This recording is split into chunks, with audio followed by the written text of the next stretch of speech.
Untuk mencegah timbulnya terjadi pelanggaran syariat Islam dan pelanggaran protokol kesehatan dengan tidak memakai masker pada perayaan malam tahun baru, pihak petugas Wilayatul Hizbah Aceh Barat akan meningkatkan patroli intensitasnya di sejumlah tempat terutama di area tempat-tempat wisata.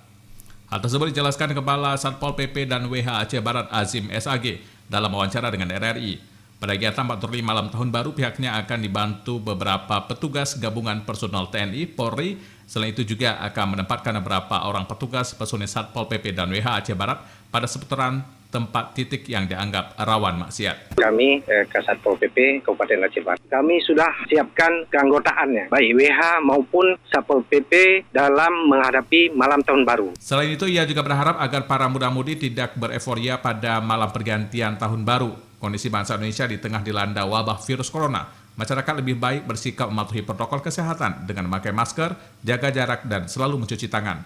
Selain itu, dia menyebutkan terkait pelanggaran syariat Islam, baik itu dalam berkendaraan berduaan yang bukan muhrim, membakar kembang api atau mercon, dan sebagainya. Hal ini bukan budaya Islam, dan diharapkan agar masyarakat Kabupaten Aceh Barat dan sekitarnya dapat menjunjung tinggi nilai-nilai syariat Islam di bumi Teku Umar, apalagi di tengah pandemi COVID-19.